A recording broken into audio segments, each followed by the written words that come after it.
hamdan wa syukran lillah, salatan wa salaman ala rasulillah wa ala alihi wa sahbihi wa mawala, la hawla wa la quwwata illa billah. Amma ba'du. Majlis hakim yang terhormat, hadirin wal hadirat yang berbahagia, alhamdulillah, segala puji bagi Allah Subhanahu wa taala yang senantiasa melimpahkan rahmat-Nya kepada kita semua, sehingga kita semua mendapatkan kesempatan untuk berkumpul di majlis yang insya-Allah berkah ini. Amin, amin ya rabbal alamin. Selawat berangkaikan salam senantiasa kita hadiahkan kepada baginda Nabi Muhammad sallallahu alaihi wasallam. Semoga kita semua kelak akan mendapatkan syafaat beliau. Amin, amin ya rabbal alamin. Majlis hakim yang terhormat, hadirin wal hadirat yang berbahagia, begitu pentingnya Al-Quran di dalam kehidupan manusia. Oleh karena itu, pada kesempatan yang mulia ini, kami akan menyampaikan sebuah untayan syaril Quran yang berjudul Al-Quran Sumber Pendidikan. Sebagai referensi, Al-Quran Surah Ar-Rum ayat 30.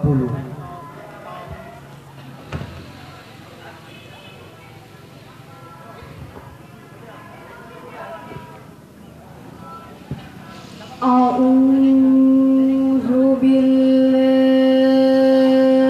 minasy syaithanir rajim.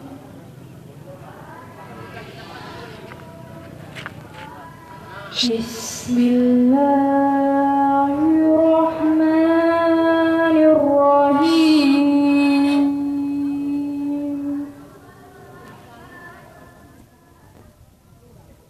Fa'aqim wajhaka lid-dini hanifan fitratallahi allati fataran nas 'alaiha la tabdila li khalqillah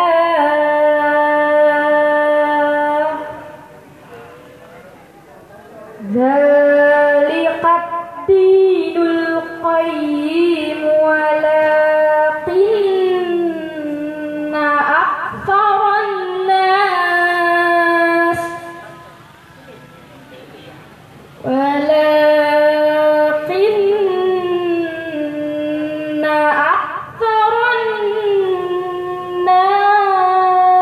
la ya'lamun.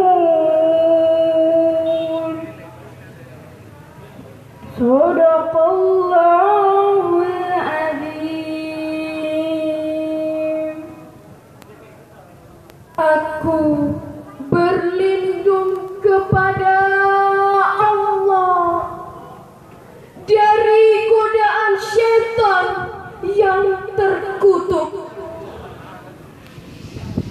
dengan menyebut asma Allah yang Maha Pengasih, berlimpah kasih, Maha Penyayang, pencurah sayang.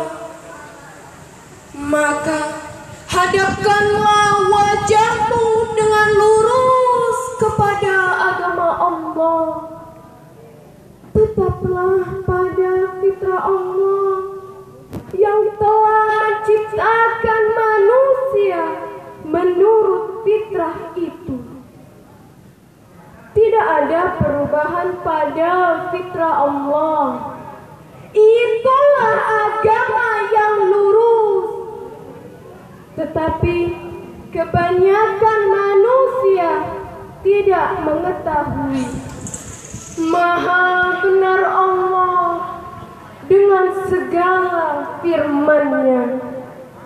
Majlis hakim yang terhormat, hadirin wal hadirat yang berbahagia, Islam adalah agama yang sempurna mempunyai konsep mutlak yang tertuang di dalam Al-Quran tentang penciptaan manusia. Setiap manusia yang lahir bersih tanpa noda, membawa nilai fitrah yang datang dari Allah dan cenderung kepada kebaikan. Oleh karena itu, Islam mempunyai konsep mutlak yang dapat kita andalkan, yaitu dengan porsi yang seimbang. Karena ada unsur jasad pada manusia. Manusia memiliki unsur-unsurnya, yaitu jasad, akal, dan rohani. Ketiga unsur tersebut harus diberikan pendidikan yang integral dan komprehensi yang berlandaskan ketuhanan. Majelis hakim yang terhormat, hadirin wal hadirat yang berbahagia. Adapun pendidikan antara lain, yang pertama yaitu pendidikan untuk jasad. Sudah menjadi sunatullah bahwa untuk hidup kita harus mensuplai jasad dengan makanan. Islam membolehkan kita memakan apa saja, tapi ingat, terkecuali makanan yang haram. Makanan yang kita konsumsi juga haruslah memenuhi standar syariat Islam. Apa? Yaitu makanan yang halal dan thayyibah. Karena makanan yang halal dan thayyib itu merupakan salah satu bentuk tarbiyah atau pendidikan untuk jasad kita. Sebab dia akan memberikan dampak positif kepada jiwa kita. Tapi sebaliknya, makanan yang haram dapat merusak hati kita, yang mengakibatkan rusaknya perbuatan kita. Misalnya, korupsi adalah haram.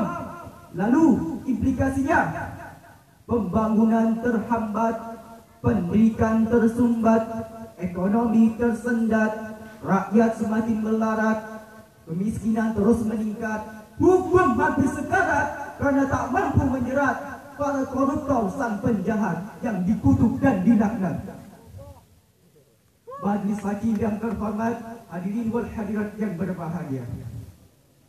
Adapun pendidikan yang kedua yaitu pendidikan untuk akal. Akal kita pun perlu mendapatkan suplai, yaitu dengan ilmu yang bermanfaat. Baik itu ilmu yang bersifat empiris seperti ilmu alam atau ilmu humaniora, maupun itu ilmu yang bersifat absolut atau wahyu. Namun hendaknya sistem pendidikan yang ada haruslah berlandaskan Islam, bukan mengacu kepada pendidikan sekuler yang memisahkan antara ilmu dunia dengan ilmu agama yang berakibat fatal. Padahal Islam, menurut Islam, ilmu-ilmu tersebut merupakan satu kesatuan yang saling mendukung. Bukankah Albert Einstein berkata, science without religion is blind, and religion without science is blind. Ilmu tanpa agama akan buta, dan agama tanpa ilmu akan lumpuh. Dan lebih mengatakan lagi, bila kita merenungi ungkapan dari Muqtada Al-Muntahari, bahwa ilmu pengetahuan yang ada pada orang yang tidak beriman laksana sebilah pisau di tangan orang gila, ia melepaskannya kemanapun ia mau. Maka orang yang berilmu tapi dia tidak beriman, dia bisa menipu, membunuh, merampok, dan bahkan melakukan KKN. Tapi sebaliknya, iptek yang dipegang oleh insan pengamal Quran, jabatan yang dipikul oleh orang yang beriman, pekerjaan yang dilakukan orang yang beriman, pasti membawa kemaslahatan, bukan kemudaratan, membawa kesejahteraan, bukan kesengsaraan, membawa kemajuan, bukan kehancuran, membawa ketentraman, bukan kekacauan. Implementasi dari semua ini akan menghasilkan orang-orang yang pintar sekaligus takut kepada Allah Subhanahu wa Ta'ala. Ingat, jika iman landasannya, insya Allah aman. Kita boleh jadi tentara asalkan tentara beriman, jadi pejabat, pejabat beriman, jadi pedagang, pedagang beriman. Apapun jabatannya, iman tetap yang pertama. Setuju? Setuju. Majelis hakim yang terhormat, hadirin wal hadirat yang berbahagia. Adapun pendidikan yang terakhir, yaitu pendidikan untuk rohani. Rohani atau hati juga memerlukan pendidikan, diberikan makanan seperti jasad dan juga akal. Tapi dengan apa? Yaitu dengan zikrullah. Hati yang tak pernah disuplai dengan zikrullah, ia akan sakit, kemudian merana, akhirnya tidak bisa lagi diobati. Lalu hati yang mati sebelum jasadnya mati, akibat daripada hati manusia yang telah mati, ia tidak akan bisa menerima hidayah dari Allah Subhanahu wa ta'ala. Ia cuma akan membawa dirinya dan orang lain ke dalam jurang dolalah atau kesesatan yang dolim. Tindakannya bukan hanya merugikan sendiri-sendiri, wong justru orang lain. Jadi hati manusia itu harus diisi dengan benih keimanan agar senantiasa tetap hidup. Sebab manusia yang hatinya hidup, ia tidak akan mudah terjerumus melakukan kejahatan, walaupun di jalan kemiskinan. Apalagi sampai hatinya gemetar bila mengenal nama Allah Subhanahu wa ta'ala. Majelis hakim yang terhormat, hadirin wal hadirat yang berbahagia. Pada uraian di atas dapat kita simpulkan, yaitu pertama, hendaknya kita menyeimbangkan unsur jasad, akal dan rohani dengan kontribusi edukasi integral dan koherensi yang berlandaskan ketuhanan. Kedua, senantiasa menanamkan nilai-nilai Al-Quran sebagai sumber pendidikan. Ketiga, menjadikan hulumul Quran sebagai rutinitas setiap pribadi muslim. Majelis hakim yang terhormat, hadirin wal hadirat yang berbahagia.